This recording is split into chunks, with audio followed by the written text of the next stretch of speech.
It's done. It's the next day for me. I wanted to do this video last night, but I couldn't do it. Let me start off this by saying this. Yes, I'm sad because the season's over, but at the same time, I'm very proud and very happy with what we got going on for the future of this team. Obviously, elephant in the room, this series did not go exactly how I expected it to go. I talked a big game. I really expected this team to do what they should have done in the first round, 4th seed, play the way that they played all season long. They just didn't. They fell short, and I got to give the Hawks props for that. And ain't no way around it. You did what you were supposed to do. Hawks did what they were supposed to do. Now, good luck against Philly. Good luck. Proud of this team, bro. This season was a magical season. You know, we did lose. It ended a lot earlier than expected after making the playoffs. But at the same time, I don't want to be that guy. But realistically, we weren't supposed to be here. We had everybody. Vegas, NBA TV, NBA.com, ESPN, everybody. Hell, even us as Knicks channels on YouTube not giving this team more than 25 to 30 wins. They thought that was our cap. We ended up going for 40, bro. And the 4th seed. Who would have thought? I'm just really proud of this team and really proud to see us going in the direction that we've been going in to start off this new decade in 2020, 2021. Really happy about it. We're going to talk about a lot of that in today's video. We're going to get it all off our chest. I'm looking forward to seeing what the comments say in the comment section. I know we're going to get some of those Hawks fans. Like I said, I got nothing for you guys. You got your win. Congratulations to you guys. But we're going to get this, last bit for what this season was out in this video, because there's a lot of good that happened in this season. Don't let just how it ended be what your thoughts were for this New York Knicks team for the entire season, because this season was magical and it was very needed and very refreshing after the last 8 years of basketball that we had to suffer through, and then a whole decade and some change before that. So it was a positive season with an unfortunate ending. All right, we're gonna have fun. We're gonna talk about this year in this video. So buckle up, sit back, enjoy the vibes. You know what it is. Run the intro.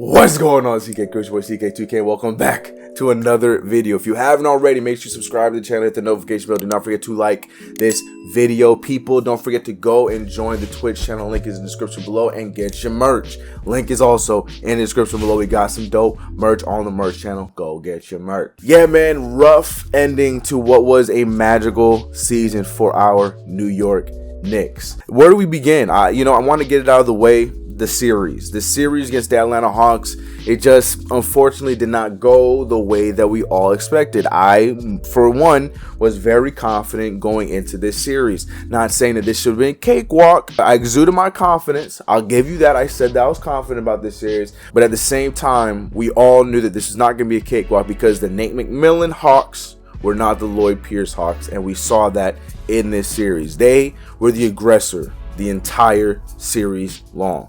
No way around that. You can puff your chest and say, we could have done that. Julius. They were the aggressor the entire series long. There was not one moment in this series where they looked like they were worried or that they were scared of us at all in this series. No way around that. Can't sugarcoat it. Can't say anything else. And that's fine.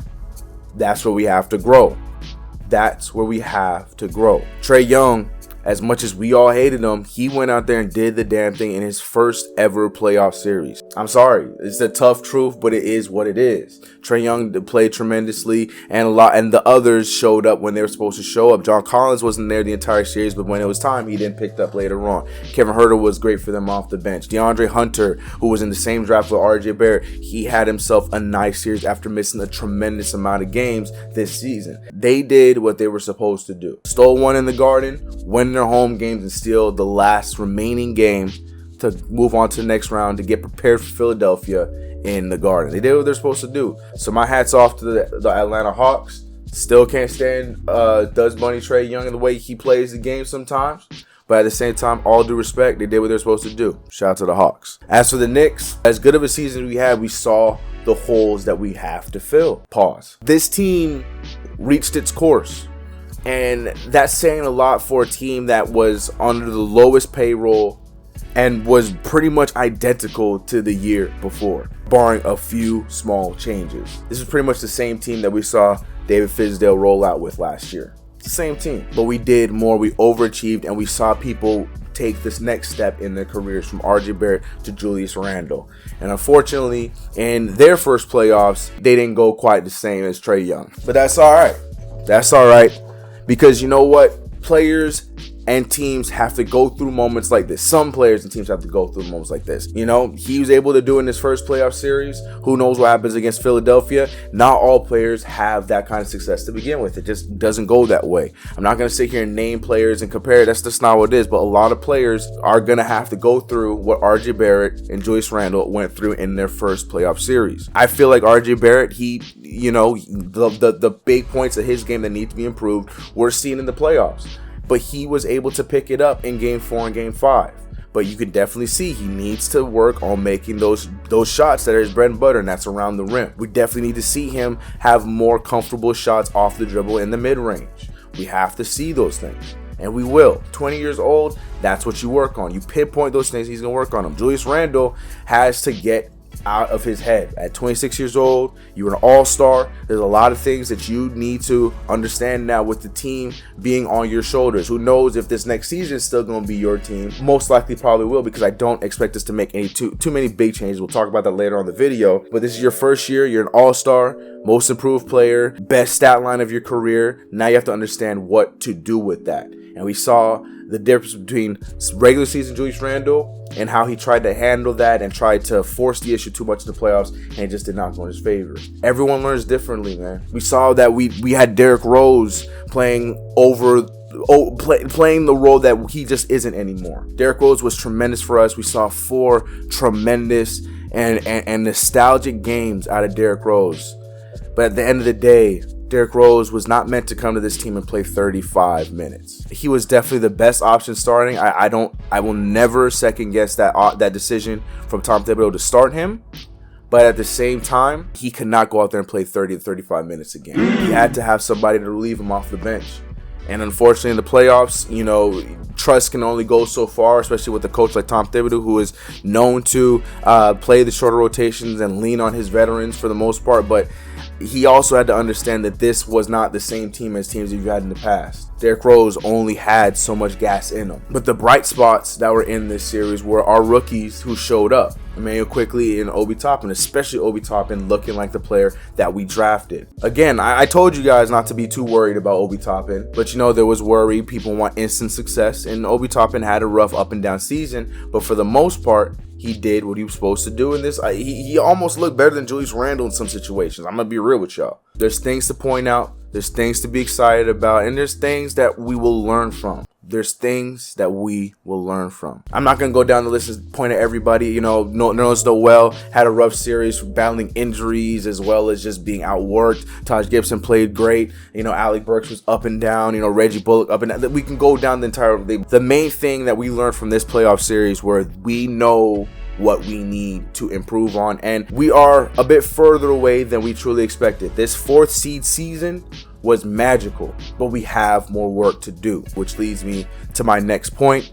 Playoffs sucked, but this regular season was great. Like I said at the top, everyone was counting us out. We were at the bottom of everyone's power rankings, at the bottom of everybody's prediction list. We were at the bottom of every list imaginable. And I'll be honest with you, I was one of those people that thought that yes, we were going to improve from the year before, but it wasn't going to be that much of an improvement. I predicted us at, I think, 27 to 28 wins, but I thought that we were definitely going to play a lot better. Because at the end of the day, we were looking at different free agents. We didn't get them, and we relatively brought back a similar roster with the addition of guys like Alec Burks and Nerlens Noel, which were great additions, but I just thought they weren't enough to turn the needle. But I also was not expecting Julius Randle to have the season that he turned around and had. Julius Randle had a most improved season. He was the definition of the award. Jumped up every stat, and not only did he jump up every stat, he improved his team from being a low-level team to being a playoff team. Julius Randle did that. So if you have your takes and your hatred and Julius Randle doesn't deserve this,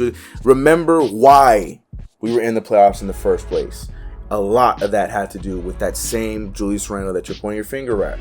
Don't forget that just because of how that playoff series ended. Regular season, Julius Randle was a big part, was the main part, in my opinion, on us getting there. Along with the great second year from RJ Barrett. RJ Barrett in one season went from 28% from the three-point line at the beginning of the season and bump that all the way up to 40% from the three-point line. Yes, I understand there's things to be added and improved on his game, but for the most part, for you to jump up your free throw, just your shooting in general, in one season after being told that you are not a shooter your entire career in high school, playing it overseas and playing in college, you're not a shooter, and for him to improve that in year 2 and then only have more room to continue to grow, that's a sign of greatness. Those are the signs of greatness, and there's a lot of confidence that I have in this player and what he can be long-term for this team. He loves playing for the Garden. He loves playing New York. He's embraced New York since he was drafted. And RJ Barrett and Julius Randle did a great job with that this year,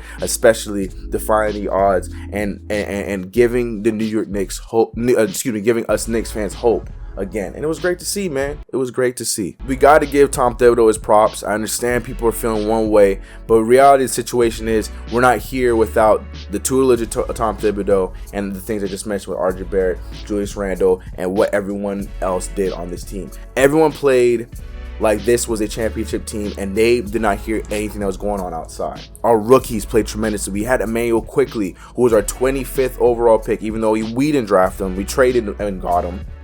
This kid overachieved and ended on the top 5 list for Rookie of the Year. At one point, he was right there at 2 and 3, right behind LaMelo Ball at one point in the season. Obi Toppin, who was up and down, ultimately you saw as the season went up, he was a upward trajectory the entire season long. Started off really low, kept going up, and we saw it ended in the playoffs. We're in a good spot, man. Now, it's unfortunate we didn't get to see more Kevin Knox. We got to remember, to start off the season, Kevin Knox played really well. He was shooting above 40% from the three-point line. You know, he was doing a lot of different things that we did not see him do in the past, a lot of hustle plays and a lot of things, but at the end of the day, his minutes didn't come because of defense. That's just Tom Thibodeau's calling card. You play defense, you play. Frank Ntilikina, same thing. He showed us moments, especially towards the end of the season, but unfortunately, we're overloaded at his position. We had more offensive options at his position, so Frank Ntilikina fell out of the rotation. But there's a lot of things to be positive and be happy about with this rotation, with this team. I bring these guys up because these are the guys that are on contract for next year. And also doing a lot of this without our big man in Mitchell Robinson. Mitchell Robinson was on track of having another tremendous season, having a breakout season, if you will. If he played this entire season, there's no way in my mind that Mitchell Robinson was not going to have a breakout season. He was showing everything this year. He was showing the control. Mitchell Robinson was on trajectory to do that, but he had 2 freak injuries. I'm not calling him injury prone. I can't. The 2 injuries he had were freak injuries. Broken wrist and broken foot, broken hand, and broken foot, freak injuries. Those aren't nagging, they aren't growing injuries, they aren't shoulder, those are not those kind of injuries where it's like they keep coming back and they keep up. No, those are 2 freak injuries in the same season that he is overcoming. What happens next to Mitchell Robinson? Who knows? But definitely was somebody that was missed. All in all, I can go down the list and point fingers at everybody. Derrick Rose's great year. Alec Burks' great year. The point of the matter was this season was magical, and I'm really happy that we were able to have the season we had, because it was just nice to root for something and be happy about something. A huge win streak that we went through, beating great teams in the NBA and playing well against the Western Conference. All those kind of things happened this year, and you cannot take for granted. You cannot forget just because of how it ended. Great season this year by the New York Knicks. But anyways, that's it for me, man. It's been a great ride. This season was great, and it's only going to continue to be good from here, Knicks fans. This is not the ending. This is just the beginning. Tough close to this book. Tough close to the story of this season, for sure. But it's just the beginning. This offseason is going to be fun. But we had to wrap it up, put that final pin in this 2020-2021 season with this video. But let me know your thoughts about everything in the comments below, from how this series went, from how this regular season went, to what you're looking at in the future. Let it all be known in the comments below. You know what it is. It's been your boy CK2K. Make sure you subscribe to the channel, hit the notification bell. Do not forget to like this video like I mentioned at the top. Join the Discord. Make sure I see you guys over on Twitch, because we are streaming 3 days every week over on Twitch. We're having fun over on the Twitch channel. And also make sure you get yourself some merch, all right? Content coming this off season. We'll be all right. Keep your head up. Positive vibes. I'm feeling good about this team, and you guys should be too. All right? I'm out of here. See y'all in the next one. Let's get it. We'll be all right. Peace. Feeling like I won the lotto. taking trips with a new chick, asking where the time goes. And I wonder if this is all I'll know.